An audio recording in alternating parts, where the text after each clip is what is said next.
what you will recommend to people who are preparing for CAT 23? बिल्कुल raw जनता है, हाँ, just starting preparation right now, December end है, हाँ, very confused, कहाँ क्या classes join करें, कैसे start करें, how to go ahead, 11 months, shouldn't, यहाँ भी important है कि shouldn't waste much of time actually.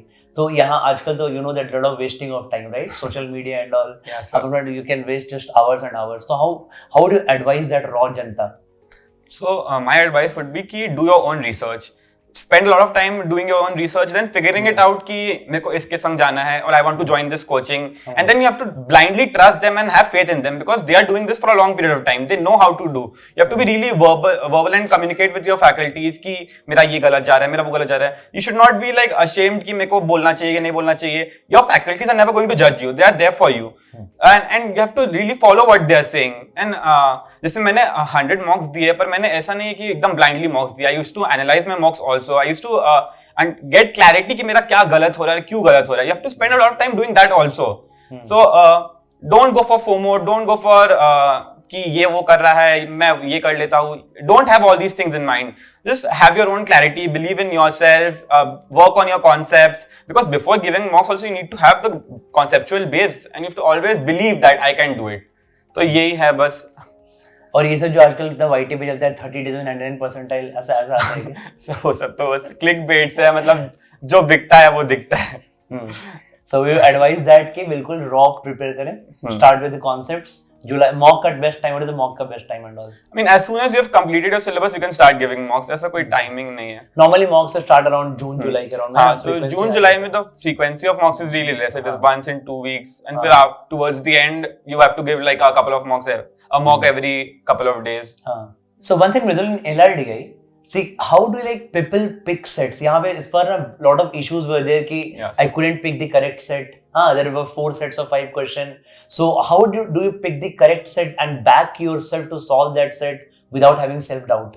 That's the biggest point. Okay, ये एक normal जनता के बिहार से मैं पूछ रहा हूँ because ये बहुत mistake होता है. So while practicing and while giving mocks, you realize कि ये topic में मैं थोड़ा अटकता हूँ. This topic is not my strength. Like Venn diagrams were not my strength. But and also sets which had a lot of data in them. So I would first go for a DI set.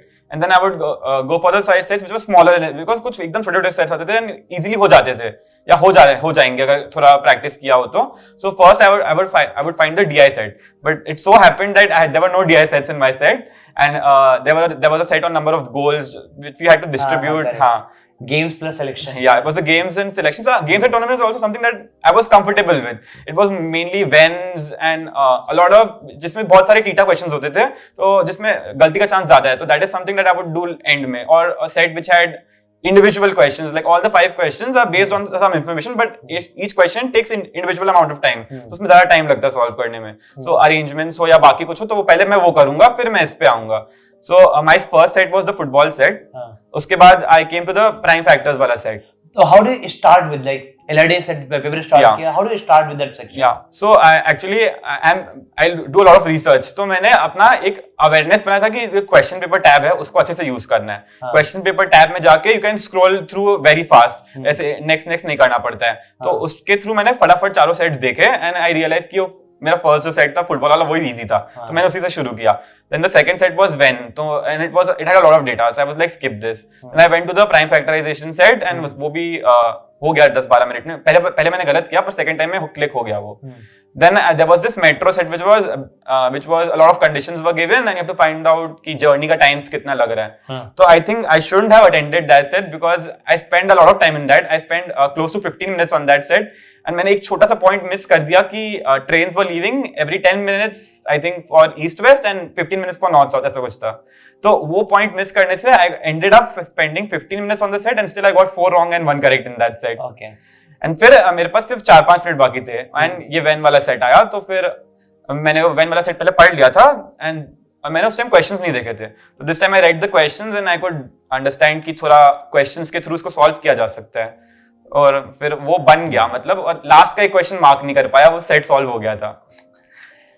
That's the point basically. मतलब ये चीजें आप अपने basically what we do in the class actually is कि हम लोग preparation में divide करते हैं 2 फेज में, phase 1 phase 2. And this is what like ये फेज 2 का बात है कि जब आप ये सब चीजें जो आप सीखते हो उसको मॉक्स में अप्लाई करते हो रियली, हाँ, and then you can apply on D day also. So that phase one like pre part of that preparation, जहाँ पे आप बहुत प्रैक्टिस कर रहे हो, you are solving lot of questions, solving lot of sets, analysing mocks and all, ठीक है, जो आपका स्टार्टिंग का फेज है वो जितना डीप रहेगा, I think the phase two will become easier, right? Phase two means the time when you move closer to exam, like अगस्त, सितंबर, अक्टूबर में, तो whatever you learned in that previous वाला phase, Feb, March, April, May, June, है ना, उसको actual में एप्लीकेशन करने का टाइम आता है. Okay, it is all about clarity, कि सेल्फ डाउट नहीं करना है. ये सब चीजें बहुत इंपॉर्टेंट है. मतलब we all face that, we all have our lows, we all have our downs. तो I had a very good peer group, we were all preparing for CAT, we were all doing well. मतलब and ऐसा होता है कि किसी का bad day था तो the other person is there for them. एक कॉम्पिटिटिव एनवायरनमेंट है, but it is really positive कि we are there for each other. तो you need a good group also, you need a good group of peers, you need good mentors, faculties जो आपको support करे, because it is not an easy journey. सबका there are more downs than ups सबके लिए. सो या, not an easy journey at all, and being positive is a very important thing. Yeah, ठीक है, मतलब बहुत आपको you will find lot of people who are like negative in your journey, putting negative side. दो mock में खराब हो गए यार, I don't think I'll be able to do it. हाँ, and और group में somebody write this comment, other five will support them. हाँ, कि नहीं हो पाएगा, we are not made for cat and all, and that spreads negativity. ठीक है, एकदम negative नहीं. हाँ, एकदम filter out करो कि तुमको क्या चाहिए, तुमको क्या सुनना है. ऐसे फ्रेंड्स को फिल्टर आउट कर दो. ठीक है, लिटरली. ठीक है, at that moment need to like attitude वाली होती है ना, एटीट्यूड वाली गर्ल्स होती हैं, वो लड़कियां, बात ही नहीं करना है ऐसे लोगों से. ठीक है, जस्ट वो फिल्टर आउट. तो I am a very positive person. जब हम लोग क्लास में बात करते हैं तब आई से दिस स्टेटमेंट कि ग्रुप्स में एक पॉजिटिविटी फैलाओ. That positivity is very important. What is talking about कि जो भी इनका ग्रुप था, that peer group was like कि पॉजिटिव था एंड अच्छे लोग थे वहां पे जो हेल्प करते थे. ये नहीं कि दो मॉक खराब हो गया, I won't be able to do this, CAT मेरे लिए नहीं है, तुम भी नहीं कर पाओगे, तुम्हारा लेट हो गया है. All this negative steps please keep it out of this. ठीक है, कैट इज अ जर्नी. एक ऐसा जर्नी है जो आपका लाइफ लिटरली चेंज कर सकता है. ठीक है, you can take a good U turn in your life. So that U turn won't come that easily. You have to be really positive and brave enough for that journey. Okay, चल, that was great मेजुल. So now coming exactly on that D day. Okay, सब कुछ prepare कर लिया, plan कर लिया, right? अब उस डी डे के दिन how do you keep yourself बिल्कुल फोकस्ड? हाँ, because you know that even the best of the person like Virat Kohli is a great player. ठीक है, बट ऑन डी डे, लेकिन world cup semifinal he can just play a rash shot and go out. So लेकिन क्या कर रहे हैं हम? ठीक है, तो ये चीजें कैसे दूर रखते हो? How to like completely focus and completely be at that place at that time?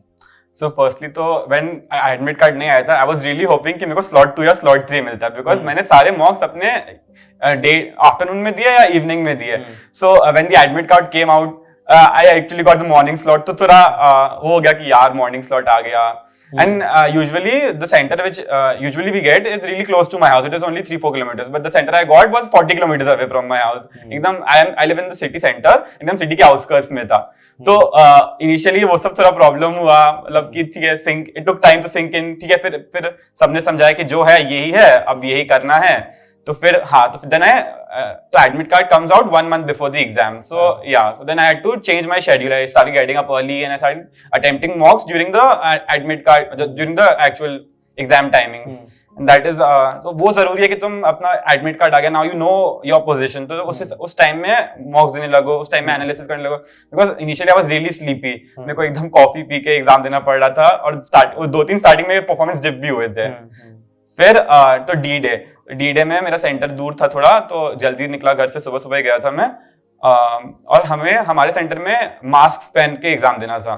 Usually बाकी सेंटर्स में ऐसा नहीं हुआ, तो हमने मास्क पहन के देना पड़ा. एंड थोड़ा सब स्टैंडर्ड फैसिलिटी था, ऐसे आप सोच सकते हो. सो एग्जाम शुरू हो गया था, फिर भी उस टाइम चल रहे थे लोग के रजिस्ट्रेशन सब चल रहे थे, तो थोड़ा वीआरसी के टाइम थोड़ा आवाज हो रहा था, डिस्टर्बेंस थोड़ा हो रहा था. पर ठीक है, I would not blame that. पर मैंने तो while giving the exam I realized कि VRC अच्छा नहीं जा रहा है. It was not going well and I was struggling a bit, and I realized कि I'm being overcautious, I'm taking a lot of more time than I usually do. So I did 2 RCs first, then I went to the VA part, and then VA भी थोड़ा ambiguous लग रहा है, कुछ I'm not sure, I'm just marking the answers because TETA ही है.